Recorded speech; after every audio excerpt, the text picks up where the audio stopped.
వివేక్ వెంకటస్వామి గారు. అధ్యక్ష, మొట్టమొదటిసారిగా నేను అసెంబ్లీలో మాట్లాడుతున్నాను. నాకు కొంచెం తెలుగు కూడా కష్టంగా ఉంటుంది, కొన్ని లోపాలు ఉంటే మీరు అరే పहले ही बोला अच्छा है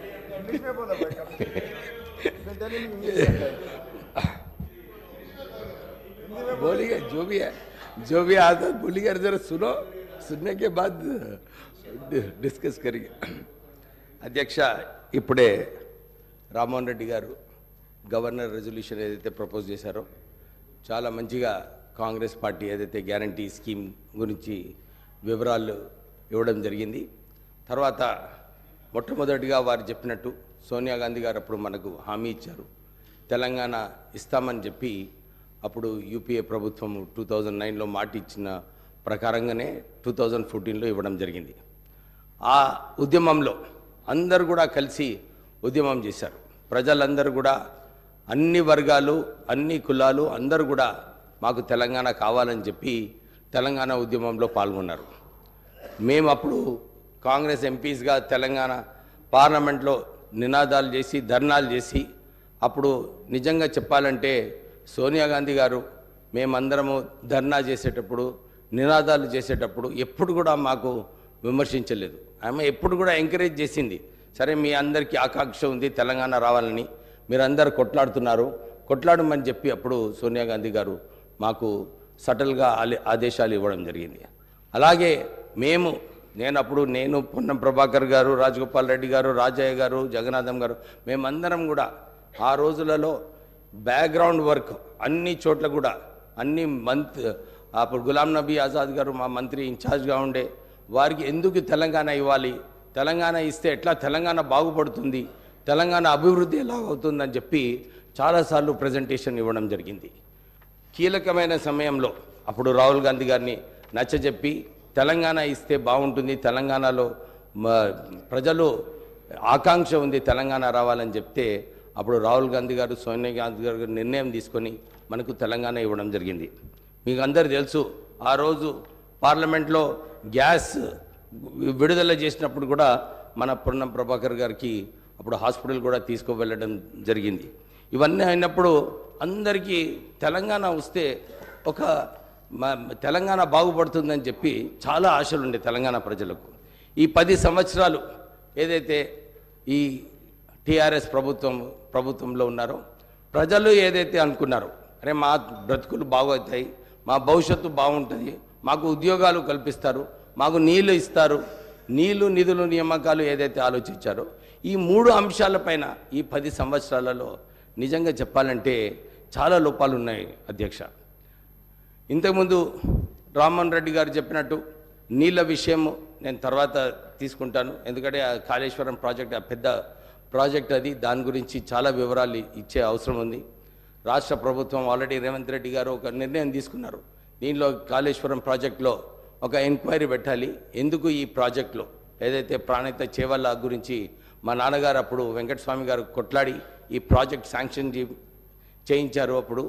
ఎందుకంటే అప్పుడు కేవలం ప్రత్యేకంగా తెలంగాణ ప్రజలకు నీళ్ళు వస్తాయి, 33,000 కోట్ల ప్రాజెక్టుతో ఈ ప్రాణహిత చేవల్ల ఇంప్లిమెంట్ చేస్తే బాగుంటుందని చెప్పి అప్పుడు 11,000 కోట్ల రూపాయలు కూడా ఈ ప్రాణహిత చేవల్ల ఖర్చు పెట్టడం జరిగింది. కానీ కొత్త ప్రభుత్వం వచ్చిన తర్వాత గ్రావిటీతో వచ్చే ప్రాజెక్ట్ని తీసుకెళ్ళి కాళేశ్వరంలో పెట్టడము, ఇప్పుడు ఈరోజు కాళేశ్వరం ప్రాజెక్టులో ఏదైతే 5 సంవత్సరాలలో 1,200 టీఎంసీ నీళ్లు ఏదైతే తెలంగాణ ప్రజలకు రావాలో దాంట్లో కేవలము 40-50 టీఎంసీలు ఇవ్వడం జరిగింది. 1,00,000 కోట్ల రూపాయలు ఖర్చు పెట్టిన తర్వాత సంవత్సరానికి 10,000 కోట్ల రూపాయలు మిత్తి అధ్యక్ష దానిపైన. అంటే ఈ ప్రాజెక్ట్ వయబిలిటీ ఉందా లేదా?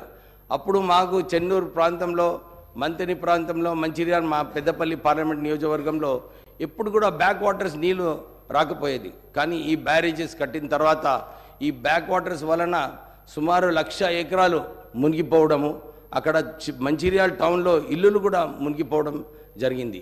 అయితే ఒక మంచి నిర్ణయం మా ముఖ్యమంత్రి గారు తీసుకున్నారు.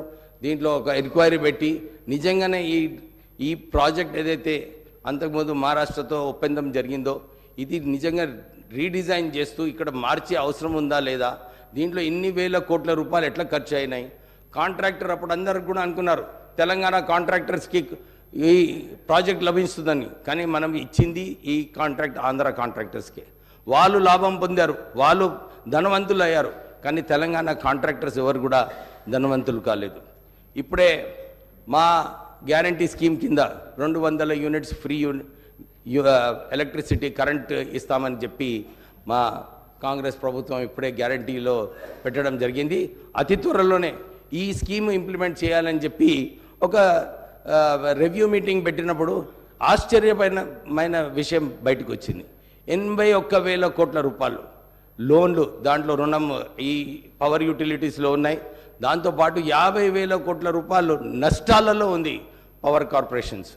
అంటే రాష్ట్ర ప్రభుత్వము ఈ పవర్ యూటిలిటీస్ని నష్టంగా నిజంగా లాస్ మేకింగ్ యూనిట్స్ చేస్తూ ఈ సరిగా గవర్నెన్స్ లేకుండా ఈ పవర్ యూటిలిటీస్ అన్నీ కూడా వారు కష్టకాలంలో ఉన్నారు. అధ్యక్ష, నేను మా ముఖ్యమంత్రి గారిని నిన్న కోరడం జరిగింది. ఈ సింగరేణి సంస్థలో మా నాన్నగారు ఉన్నప్పుడు అప్పుడు 1150 మెగావాట్ల సింగరేణి పవర్ ప్లాంట్ స్థాపించడానికి మన్మోహన్ సింగ్ గారితో మాట్లాడి మా అన్నగారు వినోద్ గారు ఇంకా మా నాన్నగారు అప్పుడు కొట్లాడి ఈ ప్రాజెక్ట్ని తీసుకురావడం జరిగింది. దీంట్లో ఇంకొక 850 మెగావాట్ల పవర్ ప్లాంట్ పెట్టే అవసరం ఉంది. పెట్టినప్పుడు డెఫినెట్లీ మనం ఈ 200 యూనిట్లు ఏదైతే బీద ప్రజలకు ఇచ్చే కార్యక్రమం రాష్ట్ర ప్రభుత్వం తీసుకుందో దానికి సహకారపడేలాగా మన ఈ సింగరేణి పవర్ ప్లాంట్ కూడా సపోర్ట్ చేస్తుందని చెప్పి ఈ సభకు అధ్యక్షకు మీకు కోరుతూ, ఈ ప్రత్యేకంగా ఈ 10 సంవత్సరాలు ఒక నియంతృత్వ పాలన ఉండే. ఇప్పుడే వారు చెప్పినట్టు ఏ ఉద్యమం పోయినా కానీ అందరినీ అరెస్ట్ చేయడము, ఇంట్లో గంటలాది వాళ్ళందరికీ కూడా పోలీస్ స్టేషన్లో తీసుకెళ్ళి పొద్దున్న నుంచి సాయంత్రం వరకు పోలీస్ స్టేషన్లో పెట్టడము, తప్పుడు కేసులు పెట్టడము, అంటే ఈ నియంతృత్వ పాలన. ఎందుకంటే నేను మొన్న ఎలక్షన్ క్యాంపెయిన్లో పోయినప్పుడు కూడా ఇదే చూశాను. అందరూ కూడా ఇదే చెప్తున్నారు, సార్ ఈ పోలీస్ వ్యవస్థ ఈ టీఆర్ఎస్ నాయకులు ఏదైతే వాడుకున్నారో ఇష్టం వచ్చినట్టు అక్రమ కేసులు పెట్టడము, వారిని ఎస్సీ ఎస్టీ కేసులు పెట్టి రోజు వేధించడము, ఇవన్నీ కూడా ప్రజలందరూ కూడా నచ్చలేదు. అధ్యక్ష, ఈ నియంతృత్వ పాలన పోవాలనే ఈసారి ఈ ఎన్నికలలో ప్రజలందరూ కూడా ఒక స్పష్టత ఇచ్చినారు. కాంగ్రెస్ ప్రభుత్వం రావాలి, మళ్ళీ ఒక ప్రజాస్వామిక తెలంగాణ రావాలని చెప్పి ప్రజలందరూ కూడా ఎన్నిక చేయడం జరిగింది. రేవంత్ రెడ్డి గారు ముఖ్యమంత్రి గారు అదే దాని ప్రకారంగా ఏదైతే ప్రజలు ఆశించారో ఒక ప్రజాస్వామిక తెలంగాణ ఉండాలని చెప్పి ఆల్రెడీ ప్రజావాణి కార్యక్రమంలో ఇది ప్రజల ప్రభుత్వం అని చెప్పి ఆల్రెడీ ప్రగతి భవన్ ఏదైతే ఇంప కౌన్సిల్ ఉండేనో ఇవన్నీ కూడా తొలగించి ప్రజలకు అక్కడ యాక్సెస్గా చేయడం జరిగింది. అరే సార్ నైతే అబ్బితే కాంగ్రెస్ కౌశిక్ నువ్వు కూడా ఉన్నావు అప్పుడు, అట్లా ఉండే నా నిజంగా చెప్పు, ఎప్పుడు లేకుండే. సో మీరు మాట్లాడ అయితే మనం ఆల్రెడీ ఒక ప్రజాస్వామిక తెలంగాణ రావడం జరిగింది. ప్రజలందరూ కూడా సంతోషిస్తున్నారు, ఇదే అంటున్నారు, మాకు ఇలాంటి ప్రభుత్వం అవసరము, ప్రజల వైపు ఉండాలి, ఇలాంటి ప్రజా దర్బారులు. రేవంత్ రెడ్డి గారు కూడా ఇదే ఆలోచించారు. మేము డిస్ట్రిక్ట్స్లో కూడా ఈ ప్రజా దర్బార్లు ప్రారంభించి ప్రజల సమస్యలు ఏమున్నాయి మీరు చూసుకుంటే చాలా చోట్ల కూడా ఇదే ఉంది. ధరణి పోర్టల్లో అవకతవకలు, ధరణి ప్రజలకు